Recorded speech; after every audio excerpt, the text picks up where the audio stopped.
Reaction page number क्या है 130 pseudo first order reaction 2 minute pseudo first order reaction अब चौथी बार नहीं बोलना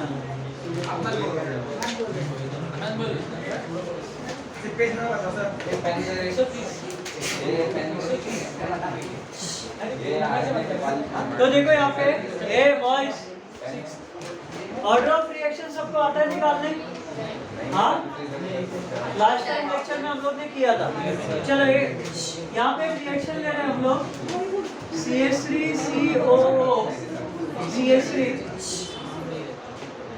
ठीक है प्लस इसमें हम लोग ऐड कर रहे हैं वाटर क्या देता है ये अपना CH3COOH प्लस CH3OH अगर इसका हम लोग बात करेंगे रेट ऑफ रिएक्शन का तो rate of reaction is directly proportional to what concentration of reactant में कौन है मिथाइल इथेनोएट एंड कौन है वाटर प्रोपोर्शनलिटी साइन हटाने के लिए क्या करते हैं प्रोपोर्शनलिटी साइन हटाने के लिए क्या करते हैं कांस्टेंट लगाते हैं प्रोपोर्शनलिटी साइन हटाएंगे तो क्या आएगा अपना कांस्टेंट के तो अगर मैं किसी से पूछूं जैसे नाना पार्टिकल इसका ऑर्डर ऑफ रिएक्शन कितना आएगा 2 आएगा बट ऐसा नहीं होता इसका ऑर्डर ऑफ रिएक्शन क्या है फर्स्ट ऑर्डर क्या ये फर्स्ट ऑर्डर क्योंकि इसको ही बोलते हैं हम लोग सूडो ऑर्डर रिएक्शन वाटर जो होता है वो होता है कांस्टेंट वाटर क्या होता है कांस्टेंट तो इसका रेट ऑफ रिएक्शन किसके बराबर हो जाता है only concentration of CH3COO CH3 क्योंकि वाटर क्या हो जाता है अपना कांस्टेंट तो इसका लग रहा है अपने को सेकंड ऑर्डर है लेकिन ये है कौन सा क्योंकि सूडो का मतलब क्या होता है फॉल्स झूठा तो ये लग रहा है अपने को सेकंड है हायर ऑर्डर लग रहा है लेकिन ये है कौन सा फर्स्ट ऑर्डर इसके लिए इसको बोलते हैं सूडो फर्स्ट ऑर्डर रिएक्शन लिखो इसके अंदर ये पहले मत लिखो इसके अंदर लिखो पहले certain reaction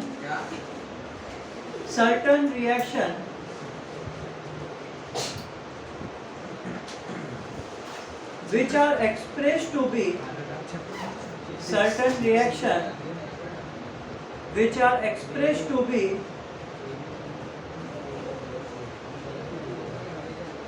of higher order follow the first order kinetics follow the first order kinetics higher order follow the first order kinetics ये वाला लिखो रिएक्शन और इसका ऑर्डर लिखो कौन सा this reaction is first order reaction लग रहा अपने को क्या है ये लग क्या रहा है ये सेकंड लेकिन है क्या फर्स्ट ऑर्डर लिखो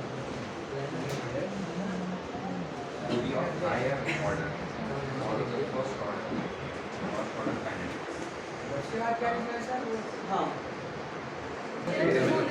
नेक्स्ट कॉन्सेप्ट लिखो Arrhenius equation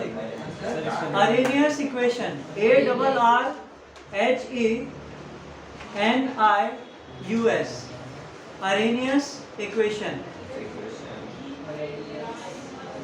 Arrhenius equation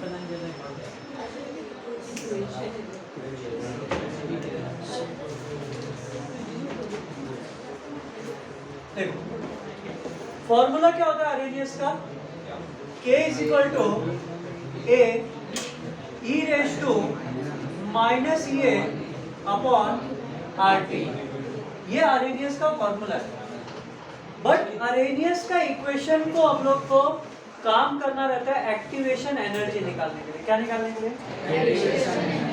activation energy क्या होता है अगर कोई भी आप रिएक्टेंट लिए, रिएक्टेंट को अगर प्रोडक्ट में कन्वर्ट करना है तो क्या बिना एनर्जी का हम लोग उसको प्रोडक्ट में कन्वर्ट कर सकते हैं क्या? क्या विदाउट एनर्जी कोई सप्लाई किए हम लोग उसको प्रोडक्ट में कन्वर्ट कर सकते हैं?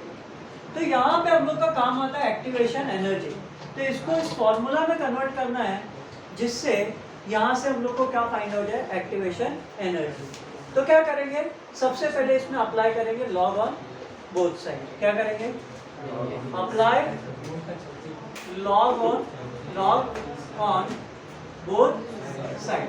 अच्छा, लॉग लगाते हैं क्या केमिस्ट्री में हम लोग direct log to the base 10 लगाते हैं क्या? हम लोग क्या करते हैं, नेचुरल लॉग लेते हैं। क्या लेते हैं? तो क्या होगा, अगर इसको लॉग से मल्टीप्लाई करूंगा तो क्या होगा, ln k is equal to, ये दोनों मल्टीप्लाई में है ना, लॉग में मल्टीप्लाई टर्म क्या हो जाता है, प्लस हो जाता है।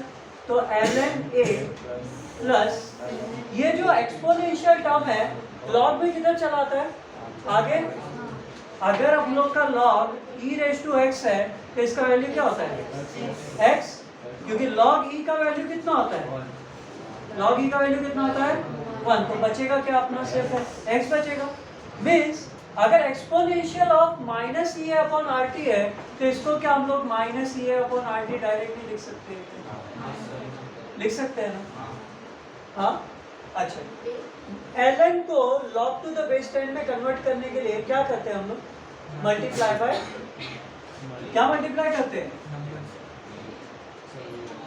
बताओ? अरे कितने कॉन्सेप्ट में यूज किया है, मैक्सिमम वर्क डन में यूज किया है, इंटीग्रेटेड रेट ऑफ रिएक्शन में यूज किया है।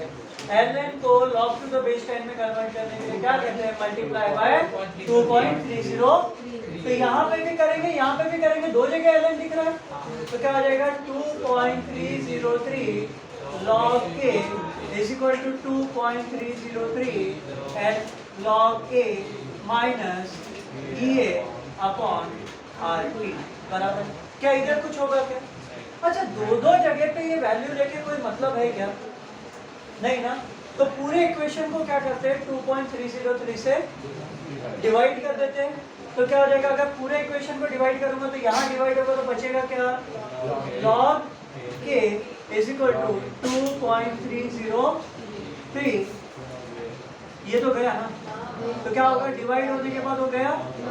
तो इसमें अगर डिवाइड करेंगे तो अपना क्या बचेगा, अपॉन 2.303 r। ये अपना इक्वेशन बन गया। लेकिन अपने को क्या करना है, कभी कभार क्या होता है, दो अलग अलग टाइप के एक्टिवेशन एनर्जी हो सकते हैं। मतलब एक ही कंपाउंड के रिएक्शन करने के लिए दो टाइप के कैटलिस्ट का यूज कर सकते हैं। एक कैटलिस्ट रिएक्शन को ज़्यादा फास्ट करेगा और एक थोड़ा सा स्लो करेगा। तो जनरली अपने को यूज कौन सा करना है, जो ज़्यादा फास्ट करेगा। लेकिन उनके बीच में अपने को डिफरेंस तो पता होना चाहिए ना। तो हम लोग क्या निकालेंगे, रिलेशन बिटवीन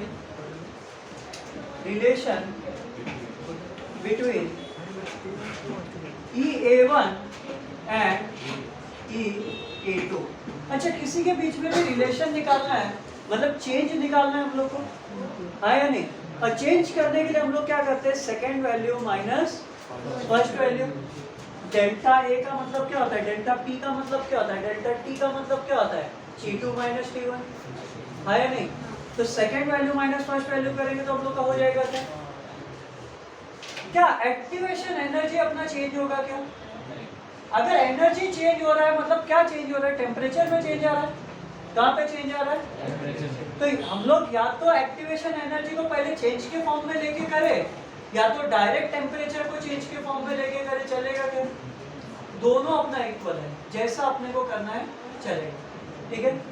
तो हम लोग क्या करते हैं, सबको 1 और 2 के फॉर्म में ले लेते हैं। तो पहले अगर मेरे को इसको 1 के फॉर्म में लेना है तो क्या आएगा, log A1 is equal to log A1 minus EA1 upon 2.303 R T1। R तो गैस कांस्टेंट है और गैस कांस्टेंट तो कांस्टेंट ही रहेगा, कितना 8.314, उसकी वैल्यू क्या है हमेशा फिक्स। दूसरे के लिए ले लेते हैं, क्या हो जाएगा, log K2 is equal to log A2 minus EA2 upon 2.303 R T2। समझा क्या? चेंज निकालना है तो क्या करेंगे, सेकेंड वैल्यू माइनस, तो क्या हो जाएगा आपका log k2 minus log k1 is equal to क्या आएगा आपका log a2 minus of EA2 upon 2.303 RT2। यहाँ तक क्लियर है क्या? चेंज निकाल रहे मतलब माइनस कर रहे, ब्रैकेट में लिखते हैं। दूसरा क्या आ जाएगा आपका log A1 minus EA1 upon 2.303 RT1। क्या कोई प्रॉब्लम नहीं आता? पक्का? अच्छा, ये क्या है, log A माइनस बी है। log A माइनस बी क्या होता है, A अपॉन बी, मतलब इसको क्या लिख सकते हैं हम लोग, log K2 upon K1 is equal to, ये देखो अब पहले ब्रैकेट को ओपन कर लेते हैं, log A2 minus EA2 upon 2.303 RT2 minus log A1 minus minus plus EA1 upon 2.303 RT1। यहाँ तक क्लियर है क्या? हाँ, ये हो गया अपना log K2 upon K1 is equal to, ये 2 है और ये 1 है, तो क्या कर सकते हैं, 2 अपॉन 1 कर सकते हैं माइनस के फॉर्म में, तो क्या आ जाएगा log A2 upon A1 minus EA2 upon 2.303 RT2 plus EA1 upon 2.303 RT1। यहाँ तक क्लियर है क्या? हाँ, अच्छा, इसको अभी के लिए ऐसा उल्टा लिख सकते हैं क्या? इसको पहले लिखते हैं, इसको बाद में लिख सकते हैं, कोई प्रॉब्लम है? ये प्लस आगे आ जाएगा, माइनस वाला पीछे चला जाएगा, क्योंकि चेंज लिखने के लिए बहुत अच्छा होता है। तो क्या हो जाएगा आपका log K2 upon K1 is equal to log Arrhenius की वैल्यू आपकी क्या रहती है, फिक्स रहती है, तो डायरेक्ट E2 अपॉन A1 को हम लोग क्या लिख लिए, A माइनस EA2 और EA1 को हम लोग कैसे लिख रहे हैं, माइनस का क्या हो गया यहाँ पे plus A1 upon 2.303 RT1 minus EA2 upon 2.303 RT2। अच्छा, एक्टिवेशन एनर्जी सेम रहेगा, चेंज क्या रहेगा, टेम्परेचर। तो ये नंबर्स को हम लोग यहाँ से क्या करते हैं, हटा देते हैं, क्योंकि दोनों की एक्टिवेशन एनर्जी क्या रहेगी, सेम। तो जो कॉमन टर्म है उसको बाहर लिख लेते हैं, जो बचे हुए टर्म है उसको अंदर। क्या बचा आपका बताओ, लॉग क्या बचा इसके अंदर, EA1 तो कॉमन आ गया, EA कॉमन आ गया, 2.303 कॉमन आ गया, R कॉमन आ गया, बच क्या गया 1 अपॉन T1 बच गया, और माइनस 1 अपॉन क्या बच गया, T2।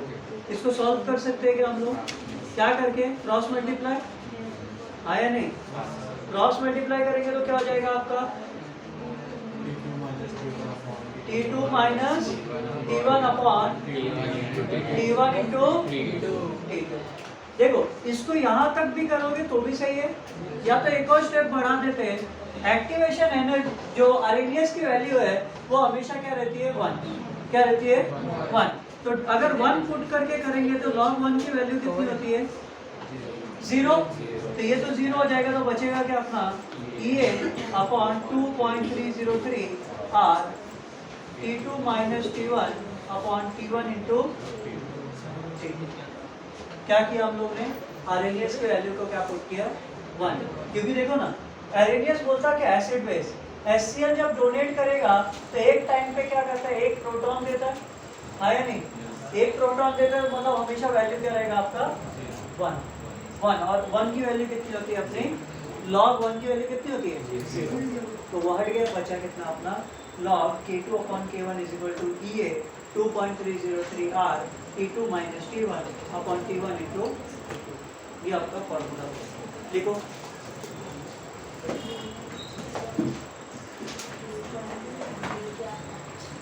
कौन सा है, ये अरेनियस का, अरेनियस ऐसे, बट डेटा बताओ, डेटा बताओ क्या क्या लिखा, हाँ नाना पाटेकर एक बार पढ़ना, रीड करने क्वेश्चन आराम से 6.14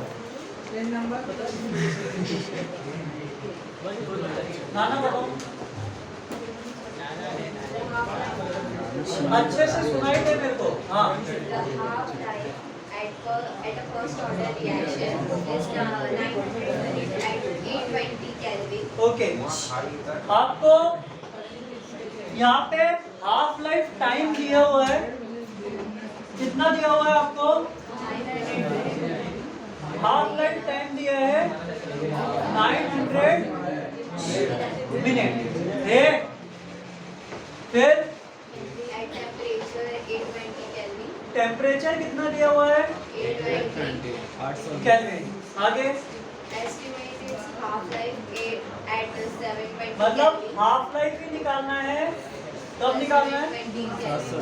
एट 720। Kelvin. अब देखो ये कौन सा 2 कौन सा 1, जो बड़ा वैल्यू हमेशा 2, छोटा वैल्यू हमेशा, तो 2 ये हो गया, तो ये भी क्या हो जाएगा 2, तो ये क्या हो जाएगा आपका 1। मतलब आपको क्या निकालना है आपको? आपको वो T1 आएगा ना? ये टाइम है, ये टेम्परेचर है, हाँ तो नीचे वाला भी टेम्परेचर ही है तो ना? टेम्परेचर T1 अपने को क्या करना है? निकालना है। ये टाइम है, हाफ लाइफ टाइम, ये T हाफ। टाइम केल्विन में थोड़ी होता है। अच्छा ये हाँ सॉरी, ये टेम्परेचर है T1, और क्या निकालना है अपने को? हाफ लाइफ टाइम, इसके लिए निकालना है। Activation energy is 250 kilo. Okay, activation energy कितना दिया है? 250 किलो किलो जूल पर, और कुछ दिया है क्या? ऊपर माइनस। किधर? अरे पर मोल हो गया वो, -1। जब इसको डिवाइड का सिंबल नहीं लिखते तो इधर पे -1, मैंने डिवाइड में लिख दिया तो -1 ऊपर लिखने की जरूरत। अब देखो ये सारा डेटा, 2 टेम्परेचर कहाँ पे है अपने पास? 2 टेम्परेचर कहाँ पे है? वही ना अभी जो फॉर्मूला हम लोग ने किया था उसमें था।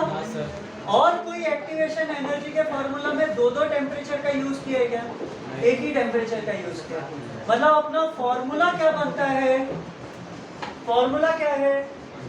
log K2 upon K1 is equal to EA upon 2.303 R T minus T1 upon T2 into यही है। अरे T1 T2 लिखो, T2 T1 लिखो, बात है मल्टीप्लाई। लेकिन बस यहाँ पे ध्यान दो, अपने पास K तो कहीं है नहीं, R की वैल्यू क्या है? R गैस कांस्टेंट होता है, इसका वैल्यू फिक्स है 8.314। अब K कहाँ से आएगा? अपने को यहाँ बोला हाफ लाइफ। हाफ लाइफ का फॉर्मूला क्या होता है? K is equal to 0.693 upon T half. आया नहीं? तो अपने को ये फॉर्मूला पता है, तो यहाँ पे अगर K2 अपॉन K1 करूँ तो इसको डायरेक्ट इसमें पुट कर लेते, तो क्या हो जाएगा? log 0.693 अपॉन T हाफ, 2 के लिए है ना, 2 अपॉन 0.693 अपॉन T हाफ, किसके लिए? इज इक्वल टू EA का वैल्यू पता है क्या? क्या है EA का?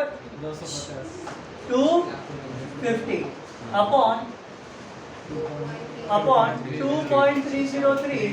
R की वैल्यू पता है क्या? 8.31। T2 पता है क्या?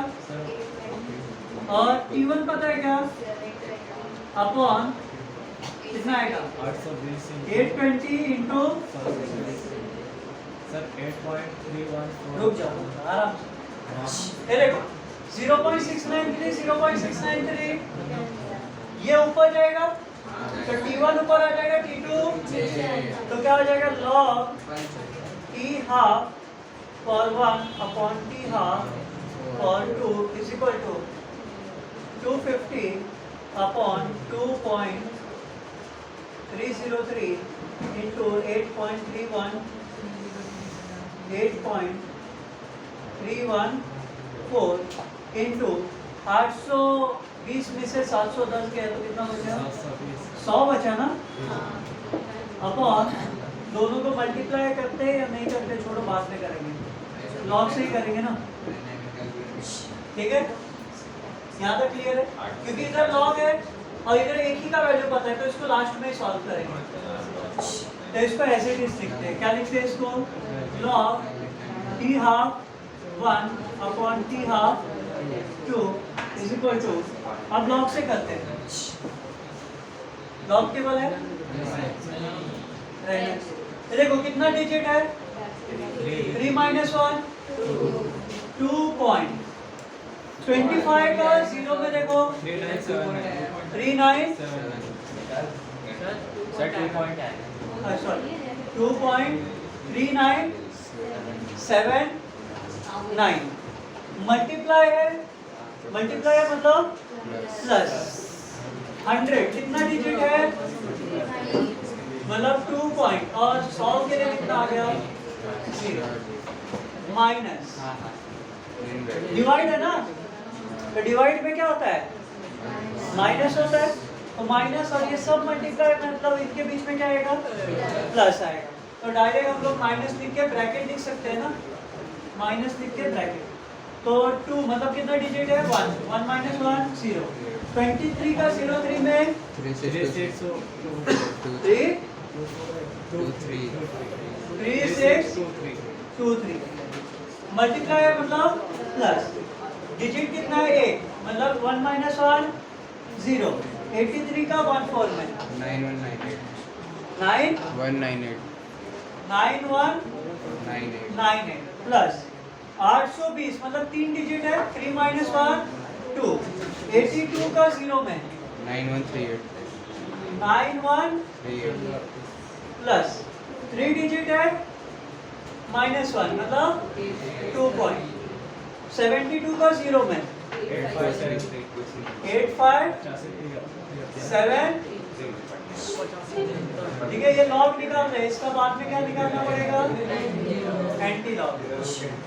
अब प्लस कर लेते हैं, प्लस करना इजी है, ये कितना हो जाएगा आपका 909793 2 और 2 4 माइनस, इसको प्लस कर लेते हैं, 3 और 8 11 प्लस 8 19 प्लस 3 22, तो कितना आया 2, रिमेनिंग 2, 7 और 2 9 प्लस 3 12 प्लस 9 21 प्लस 2 का 3 बचा 2, 8 1 9 10 और 5 15 का 5 बचा 1, 9 9 18 9 27 प्लस 3 30 मतलब 3 नहीं आ गया है ना, हाँ 0.3 प्लस 2 5 प्लस 2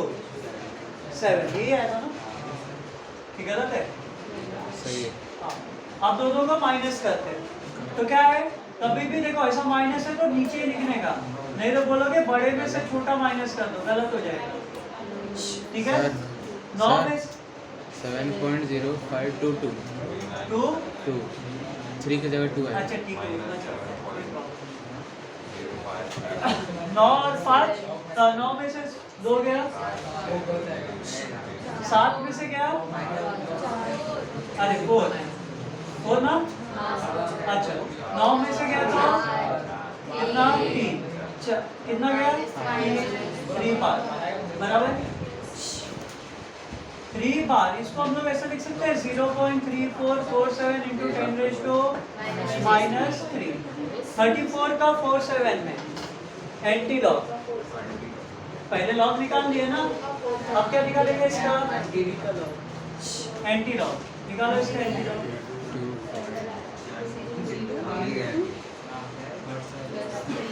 कितना है 1 2 मेरा डिफरेंट है ना, मेरा अलग होगा ना, आपने थोड़ा अलग किया। ठीक है, ये वैल्यू है ना, सुबह क्या है 3.3457 3 4 5 7, ठीक है ना, तो कितना है तो लॉग 2.217 अच्छा अभी कितना आ रहा है? 2 22 12 22 12। अच्छा 0 plus 1 1 point into 10 raise to -3। ठीक है। अच्छा इसके बाद क्या करेंगे?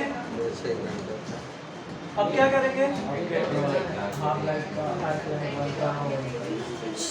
-3 शिफ्ट कर सकते हैं क्या?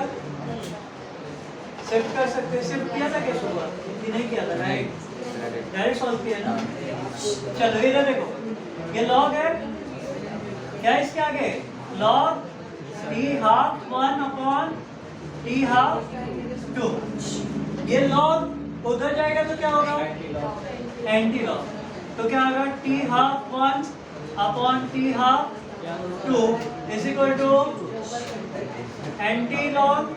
फिर से करेंगे 2.212 इंटू 10 रेज़ टू -3 का। अच्छा ये 2 को उधर भेज सकते हैं क्या? हाँ, ये कितना हो जाएगा? -3 का कितना हो जाएगा? -1 हो जाएगा। तो 0.21 का 2 में, 21 का 2 में देखो 1629। तो 0 प्लस 1 इंटू 10 रेज़ टू -1 बराबर है। हाँ अच्छा ये माइनस है तो माइनस से पॉइंट किधर शिफ्ट होगा? ये साइड। तो कितना आ जाएगा? 0.1629 लिख सकते हैं कैसा? अच्छा ये क्या है? t half 1 upon t half 2। t half 2 का वैल्यू पता है क्या? कितना है? 900 मिनट। ठीक है। तो 900 उधर जाएगा तो क्या होगा? इधर डिवाइड है तो उधर जाके मल्टीप्लाई करो, कितना आता है? 10 रेज़ टू -3 जो है 250 मोल था, तो इसमें कन्वर्ट होएगा तो वो कट जाएगा पूरा ही। 10 रेज़ टू 3 उधर ये 2 से 1 वो नहीं सर, उधर से ही कट जाएगा। कौन ये? क्यों कट जाएगा? किससे कट? किससे काट रहे? ये 10 रेज़ टू -3 किधर से आया? ये अरे यहाँ से बनाइए क्या? इससे आए, यहाँ से आए, यहाँ से आए। करना से क्या सकते हैं? माइनस करके आया। करना क्या चाहिए? इसको मल्टीप्लाई करो, कितना आ रहा है?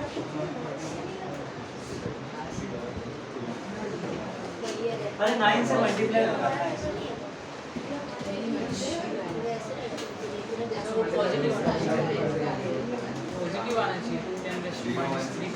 क्या?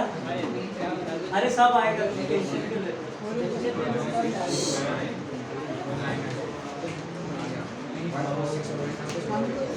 कितना आ रहा है? 1 4 6.61 सही। इन यहाँ पे कुछ और है क्या? नहीं, हम लोग को 1 पॉइंट में चाहिए यहाँ पे। लेकिन याद रखना हम लोग ने ये किलो जूल में था और इसको बिना कन्वर्ट किए यहाँ तक सॉल्व किया है। मतलब अब इसको कन्वर्ट करना पड़ेगा।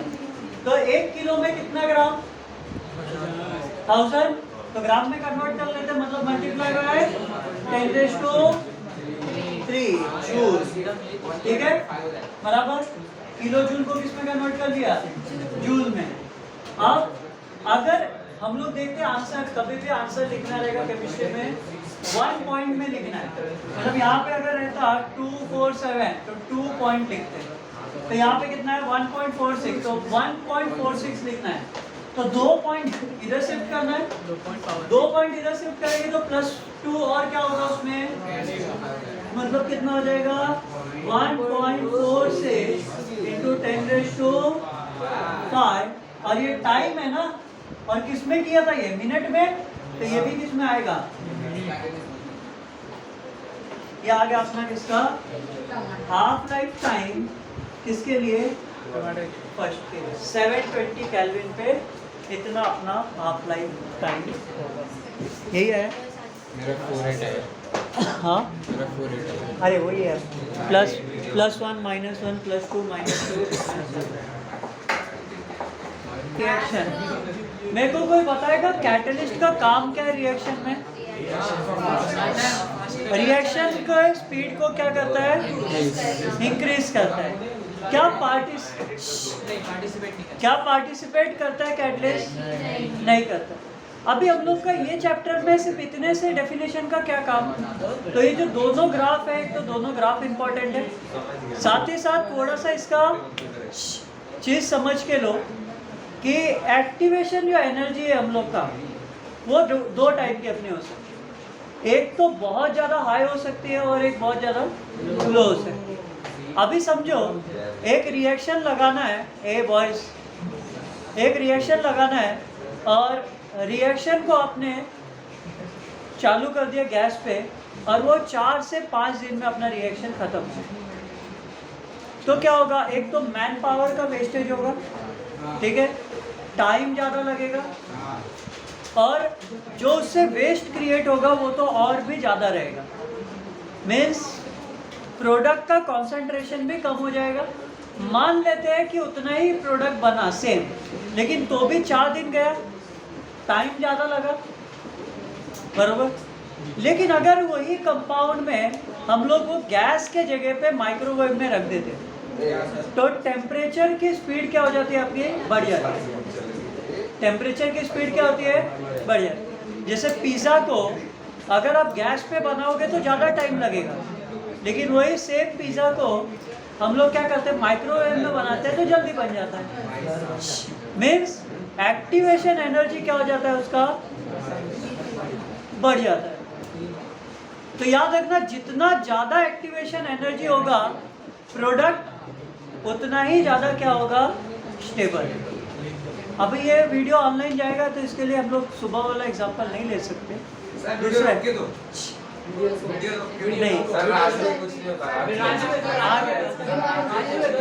कर रहे थे हम लोग। तो अगर आप लोग एक्टिवेशन एनर्जी जितना ज़्यादा रहेगा, क्या जितना ज़्यादा रहेगा? प्रोडक्ट उतना ही ज़्यादा क्या होगा?